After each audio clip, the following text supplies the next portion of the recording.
Welcome to Realty Talk, the show that brings together the country's most authoritative and respected property experts. Follow us on all the socials and subscribe for updates and exclusive offers. Realty Talk is powered by realty.com.au, connecting buyers, sellers and agents differently. Welcome to your Property Hub's longest running Australian property show, Realty Talk, your trusted voice for property investment insights, inspiration and stories from Australia's top property experts, leaders and analysts. I'm Bushy Martin from Know How Property Finance, and we've got another crackerjack show for you this week.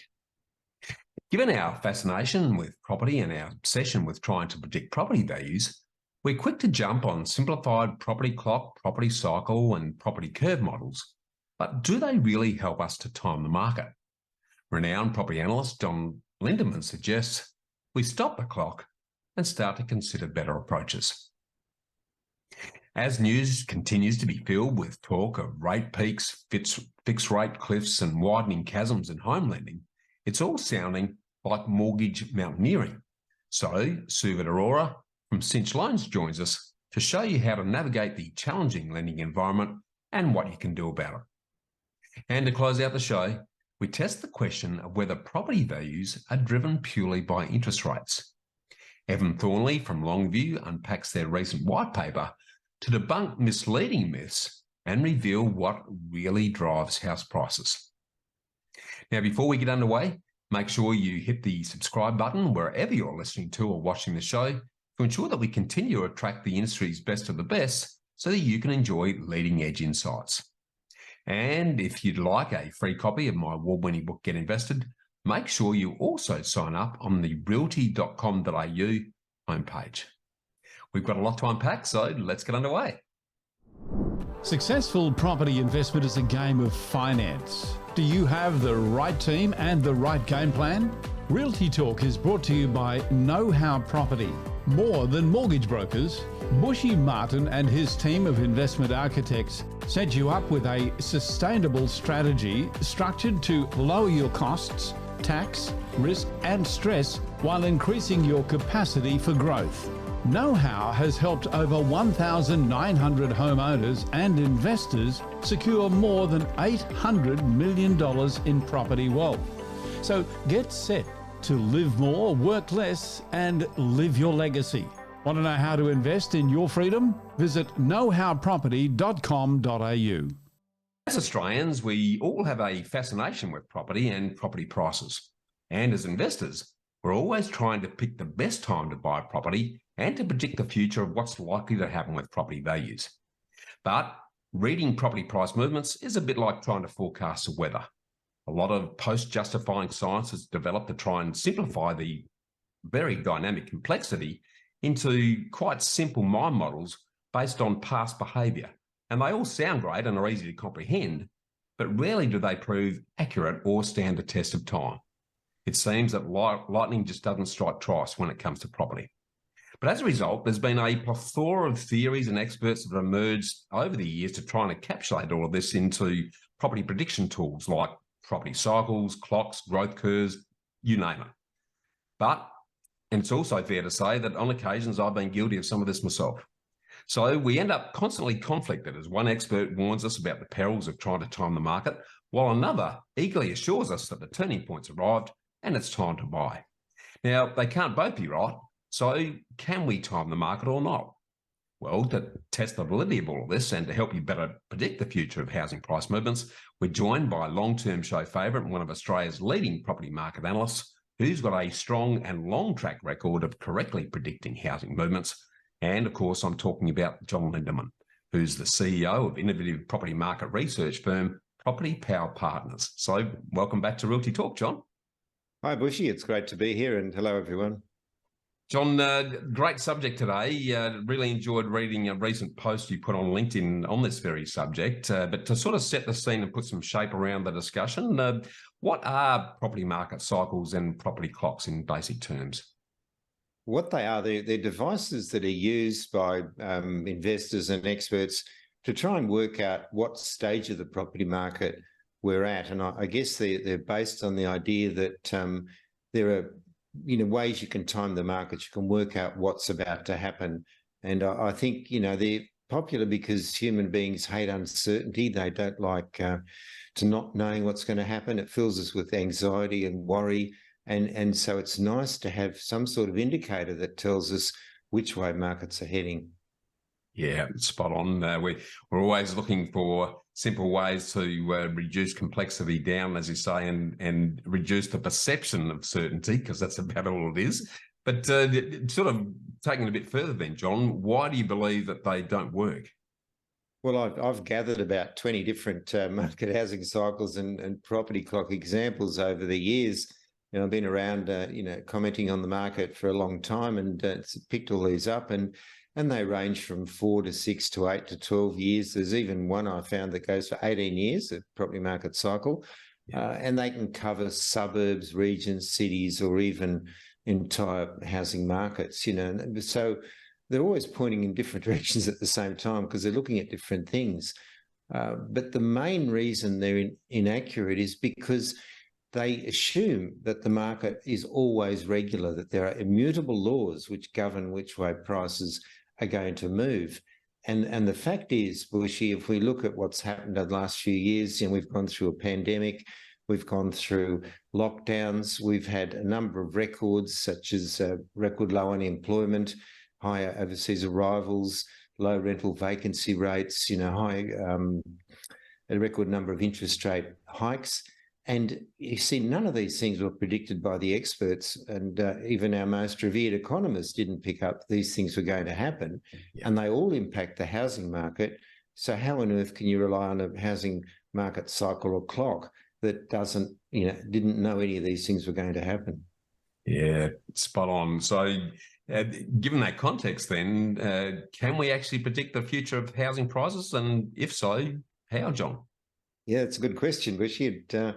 It's something that I devoted a great period of my life to doing, to working. I've written books on the subject, and back in 2011, I started developing a database which actually gathered all of the relevant data for property markets, such as listings, sales, rental vacancies, asking price trends, and so on.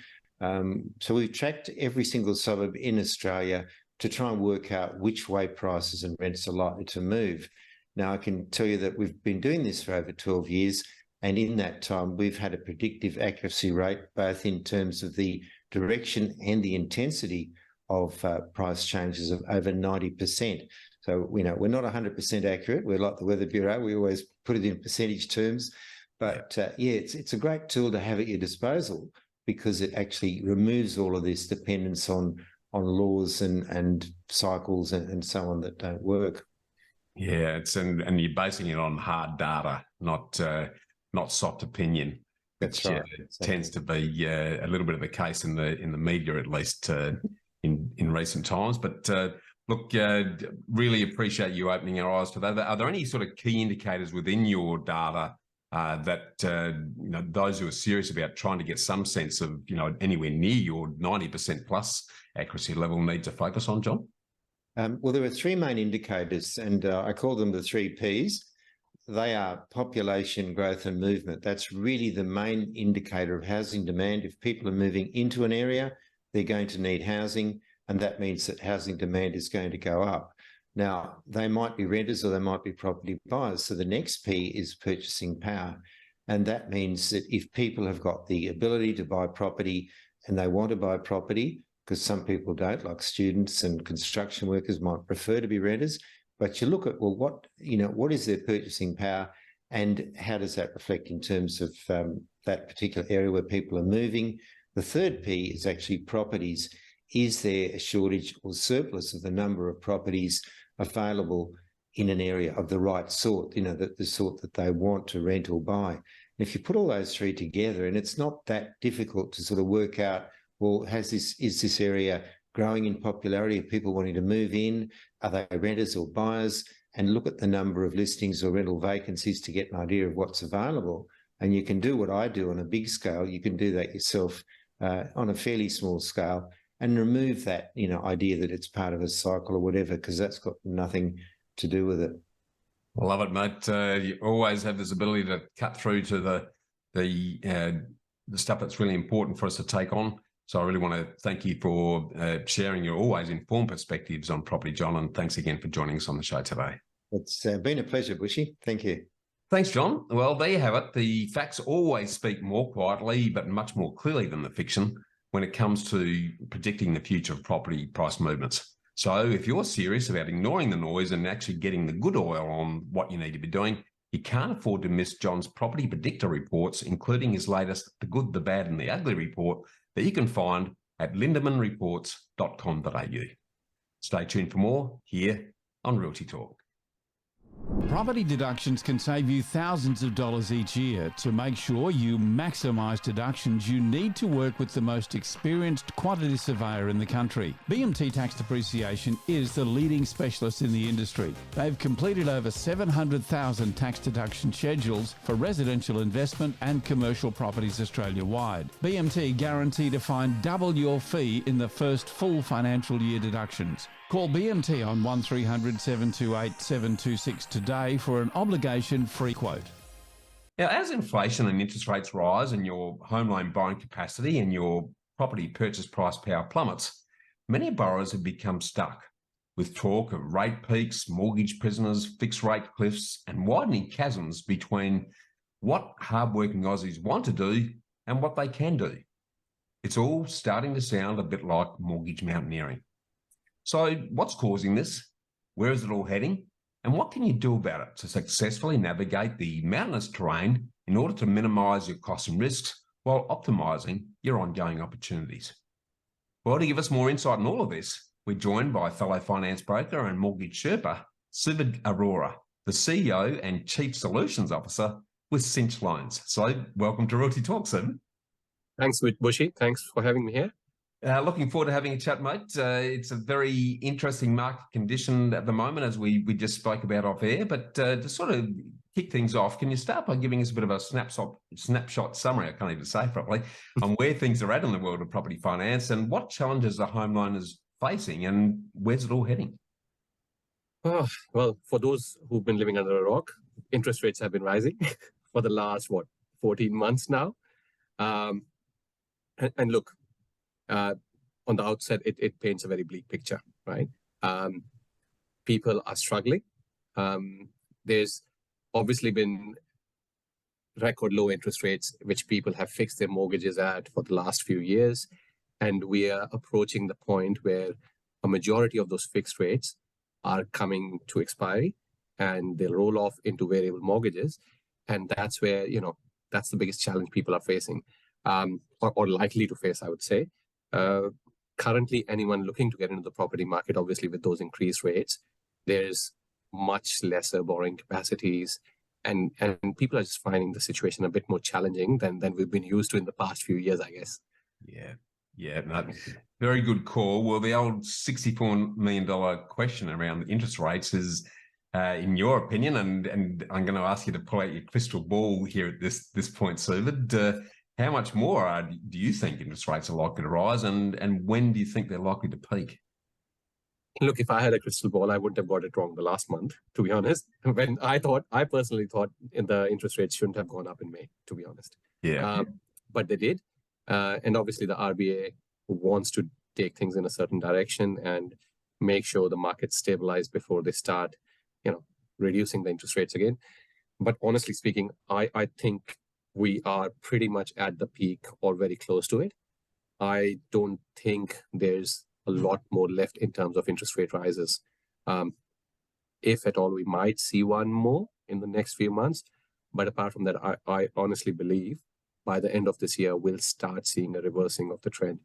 Yeah, no, good call. So what effect do you see this having on the creation of mortgage prisoners, fixed rate cliffs, borrowing capacity and our property purchase price power, and what, if anything, can and should we be doing about it then, Suvidh? Look, the mortgage prisoners thing is an interesting concept because when the loans were done, when all these fixed mortgages were taken out, obviously the banks have their own, buffers that are built in, and we, with responsible lending, we make sure that we go a little bit over and above those buffers as well, and make sure people can service at a much higher rate. So we are currently at sort of that tipping point where those buffers are pretty much exhausted, right?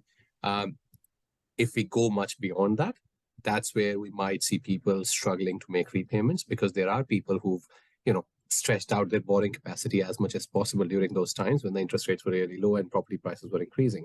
Yeah. Having said that, that's one of the reasons I think, the government and the RBI are going to be prudent enough to try and understand that they need to find some other levers to pull now, rather than just keep increasing rates, because otherwise it's going to become very difficult for the average household.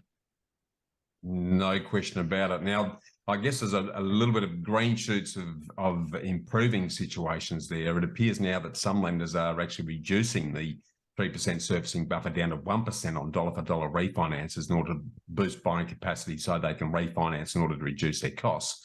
Yep. Are you able to shed a bit more light on this and what it means? Again, I think it's some lenders coming to the market with, or just thinking with a common sense approach and trying and understanding that the interest rate peak is very near. And that's another indication, right? Because they are getting rid of those buffers, because they also understand that it's highly unlikely the interest rates will go further up. So they don't necessarily need those buffers. As long as people can service the loans at the existing rates, which is close to the peak, they're happy to take them on and provide them with that respite from, going at an interest rate which might be exorbitant, and purely because their current lender can do it and hold them prisoner. So yes, some lenders are coming to the party and being, playing by the right rules, I would say, right? They are trying to help people out, and I see the market moving in that direction in the next few months. Yeah, I guess it's a bit overdue from where I sit. I mean, if there's someone purely looking to refinance to reduce their repayment costs and they've been able to service a loan in their current condition, you would think that it's common sense for a more appropriate servicing buffer to be added to the equation. It's refreshing to see that some of the lenders are now coming to the party on that. So some good news for particularly people who are just trying to cut their costs in the current climate. But mate, on a slightly different subject, but associated with this, most lenders are now microscopically scrutinising borrowers' living expenses. So what can home loaners do to better improve their borrowing capacity and their lending options as you see it? Look, I think, again, going back to the time when the interest rates were really low and people had a lot of disposable income, I think we sort of let go of our apprehensions in terms of spending money, and which has also kind of led to or been a contributing factor towards the inflation going up, because people are spending freely. And I think the most prudent thing to do for the average household is to just do simple things like proper budgeting, looking at what their average expenses are, looking at what is necessary and what is not, doing energy comparisons, doing their electricity bill comparisons, internet comparisons, and just cutting on those costs, which, or how many, OTT subscriptions do you have? How many Netflix and Amazon Prime and everything you have, and are they actually necessary, right? Because if you start looking at that, there are certain elements that are just there, which you don't need. And once you cut back on them, your budgeting becomes much easier. It increases your disposable income, your savings, and it makes you a much more attractive client to all these banks as well. Yeah, one of the things that you and I probably take for granted a little bit, but a lot of people overlook at times, is the fact that if you've got interest-free store cards or credit cards with limits, there's an assumption by a lot of people, I never use the card, so what are they worried about that for? But as you and I know, for every $1,000 worth of limit you have on a card, whether you use it or not, it reduces how much you can borrow by anywhere between $3,000 to sort of $7,000. 6, 7, 8,000, yeah, absolutely. Who the lender is. So there's an obvious opportunity for people to very quickly improve their horsepower in that regard if they just trim the limits back to what they actually need. So and on that, I was showing a client this morning who was struggling with their borrowing capacity. They came for a refinance and they have $65,000 worth of credit cards that they don't use. They just have them because they got points, right? They have no use for them, and suddenly they've gone from, oh, we can't service this loan, to we've now got a $300,000 surplus in our borrowing capacity. Something as simple as that. Yeah, well, it's even more reason to be engaging a savvy mortgage broker like yourself to assist to understand where the banks are coming from and to be able to potentially fit what might appear like a square peg with one lender into a round hole with someone else. So, look, as always, Suvidh, I want to thank you for these very timely reminders and thanks for your time on the show today. Thanks, Bushy. It was a pleasure being here. Thanks, Suvidh. Well, as we repeatedly reinforce, property is a game of finance. So when it comes to overcoming lending obstacles, where there's a will, there's always a way when you have a savage mortgage broker guiding and supporting you and looking after your best interests. Stay tuned for more on your Property Hub's trusted voice for all things property here on Realty Talk. Successful property investment is a game of finance. Do you have the right team and the right game plan? Realty Talk is brought to you by Know How Property. More than mortgage brokers, Bushy Martin and his team of investment architects set you up with a sustainable strategy structured to lower your costs, tax, risk and stress while increasing your capacity for growth. Know How has helped over 1,900 homeowners and investors secure more than $800 million in property wealth. So get set to live more, work less, and live your legacy. Want to know how to invest in your freedom? Visit knowhowproperty.com.au. As we've noted repeatedly here on Realty Talk, there's a misleading myth being perpetrated by the mainstream media that property values are purely driven by interest rates. But this is a overly dramatised simplification that belies the true facts. So what really drives Australian property values over the long term, and what does this mean for you and other property investors? A recent data-driven white paper prepared jointly by Australia's leading online property exchange network, PEXA, and an integrated residential property business, Longview, unpacks the revealing facts that undermine the misguided fiction. And to discuss the details, we're joined by the founder of Longview, Evan Thornley. So welcome to Realty Talk, Evan. Good to see you, Bushy. Thanks for joining me, Evan. You've done some great work with the white papers. So to sort of kick things off around that, media commentary on Australian house prices typically focuses on interest rates and tax policies. Are these usual suspects really driving Australian house prices over the long term? Well, I think the key point there was over the long term, right? The funny thing about the property industry is you ought to be thinking about the medium to long term if you're an investor, right? I mean, that's how you make your money. And yet all of the big companies associated with the property ecosystem are all short-term, transaction-driven. Banks are all cutting each other's throats and churning mortgages. Sales agents, want to get the next listing and go on to the next deal. Developers have got product they want to flog. And so people, all the commentary around the industry, I don't think they're being misleading. It's just their own focus as big businesses is all very short-term. So all the commentary in the media from all of those major media commentators is all what's happened in the last 15 minutes. And, interest rates went up and prices moved. And, if you look at it on any sort of, if you zoom out to, say, a decade-long view, let alone a century-long view, it actually gets disarmingly simple, right? Australia has had a almost dead straight line of 7% compound annual growth in house prices for 100 years. Right. And, people say to me, aren't we in the middle of some debt-funded bubble? It's going to be another property crash. And my first question is, when was the last property crash? And they'll retail fictions to you like, you don't remember Paul Keating, 17% interest rates. We all had to work 3 jobs to pay our mortgage. I'm like, I do actually. And it was awful. But how much did house prices decline? It was a disaster. No. How much did house prices actually decline? Answer, almost not at all. As it turns out, if you look at the graph, right? I mean, this is from, the Reserve Bank or the Bureau of Statistics figures. I'm not making this stuff up. Yep. So what we did was look at what are the consistent factors that have driven Australian house prices, and then what are the factors that sort of influence the blips on the curve as the curve's going up at 7% per annum. Sometimes it's up a bit higher, sometimes it dips back, but the long-term trend is 7% upwards. Interest rates is one of those things. If you look at, and you'd see it in the white paper, if you look at interest rates versus property prices over 60 years, you can see a 30-year period where interest rates were either flat or going up, and property prices doubled every decade. Then you see periods where interest rates were flat and property prices doubled every decade.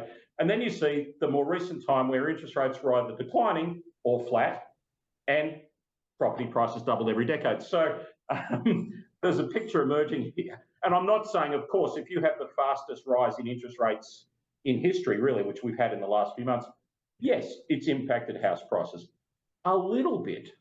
Like nationally, national average house prices are down about 8% now, off the biggest rise in interest rates in history in proportionate terms in the fastest time. So I'm not saying that there's no impact. I'm just saying zoom out a little. And the much bigger impact is something that everyone so takes for granted that it's hidden in plain sight and no one talks about. We have the second highest population growth rate in the world, right? I mean, apart from sub-Saharan Africa, in the developed world, people don't realise this. Even places like America, which has high population growth, are only about 2/3 the population growth rate of Australia. Israel is the only country in the developed world with a faster population growth rate than Australia over the last 2 generations. And so if you have more and more people coming and they all want the same scarce pieces of land in Sydney, Melbourne and Brisbane in particular, then the value of that land is going to go up. That's just inevitable. And so that's been the dominant factor, has been consistent high population growth and consistent high concentration of population, particularly in those 3 main urban centres. And so everything else has some impact. Negative gearing has a little bit of impact. Chinese money has a little bit of impact. Supply side factors have a little bit of impact. Interest rates have some impact.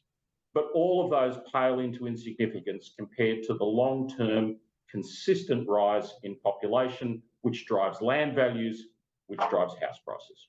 Which is, given what's about to happen to the country with the floodgates opening in recent times, is a pretty clear indicator of where things are going to go to. I mean, we had a little pause of population, right? And I'm not saying this happens overnight, right? We had a pause in population. Prices actually went up during that period because there's a lot of government money and a bunch of other things. But looking at it in a sort of medium and long-term trend, we're about to have another 300,000 people hit the shores, right? I'm in Melbourne.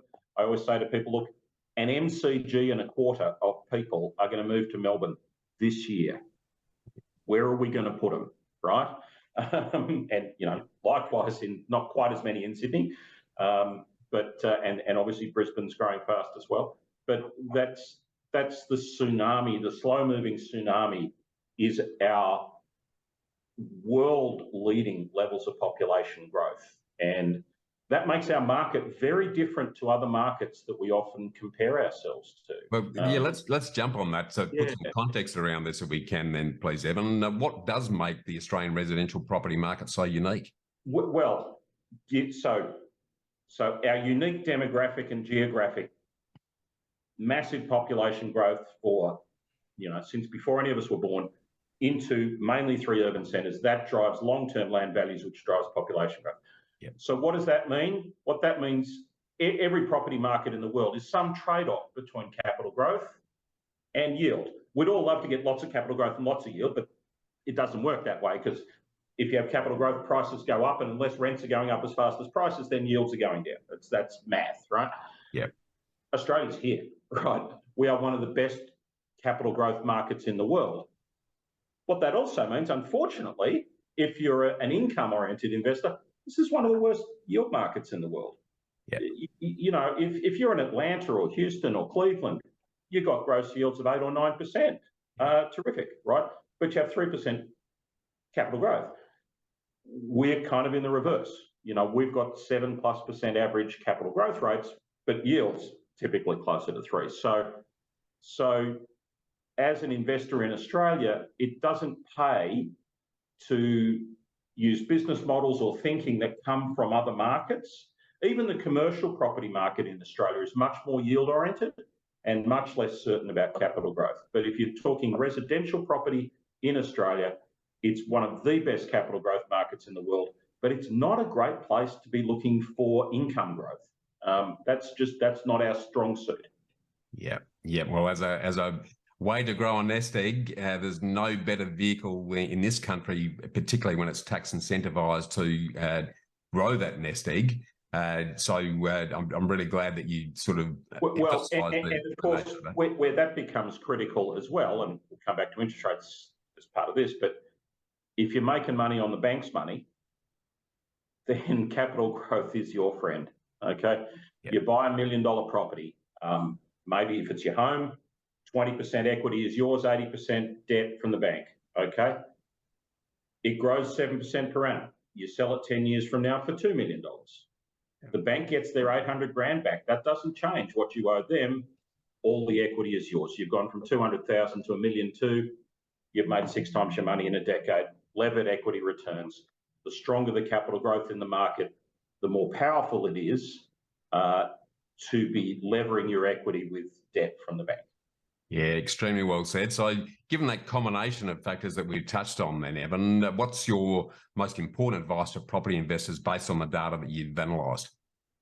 Well, the first thing I would say is I've talked all about averages here, but you don't buy the average, you buy a property, right?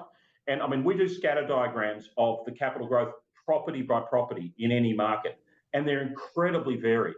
So the biggest mistake people make is they say, oh, I'm buying property, it'll double every 10 years, right? Some do better than that. A lot do worse than that. And the favourite trick of property developers and real estate sales agents is to trick people into thinking that anything you buy will deliver that. And particularly, for example, high-rise apartments will never deliver that in a million years, right? Our data science teams analysed every sale price of every property in Australia for 50 years, right? Yeah. I can give you the names and addresses of every property that's, for example, ever been sold at a capital loss. And 85% of those properties have an address with a slash in the middle and 2 or 3 digits before the slash, right? That's not where the growth is. So the first thing I would say to you is, and we say this to clients all the time, you buy a property, you don't buy a suburb. I can show you 2 properties in the same street, even next door to each other, and they'll have different capital growth potentials. So there's no shortcut. You've got to choose the right asset. That's the single most important thing. And don't choose it on suburb average or believe you're going to get market average. The individual asset quality, and there's a range of ways of assessing that, is critical. The second thing I would say is there's so much focus on, is now the right time to buy? You know, it's a bit like the sales agent. You know, did you know today's a great time to sell? Today's always a great time to sell if you're a sales agent because they want the commission. Market's going up, great time to sell. Market's going down, good time to sell. Market's a bit choppy, but it's a good time to sell. And so the same mentality comes into buying. You know, is today a good time to buy? What the data shows is it matters much more what you buy than when you bought it. Yeah. If you're buying a property that's doing 8 or 9% compound growth, it's doubling every 9 years or 8 years. Yeah.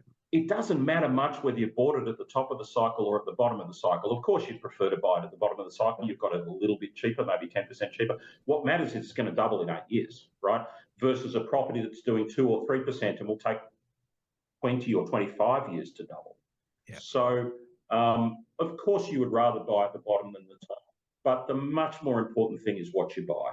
And there's much too little focus on choosing the right asset and far too much focus on, you know, what the timing is, or again, a whole lot of other factors like, oh, you get this, you know, depreciation level, or you get all these other things. And it's like, yeah, those things are real. They're just about 1/10 as important as whether this is a high capital growth asset or not.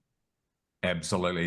And given what we've just been through with the second highest property boom in the 230-year history of the country, the asset quality is now more important than ever, and focusing on areas that have the growth drivers that are going to continue that level of growth also becomes very important. So, right, but then finding the individual properties in those areas, right? I mean, I'll give you an example, right? Our data shows that a lot of people are familiar with the idea that a good school zone gives a price premium, right?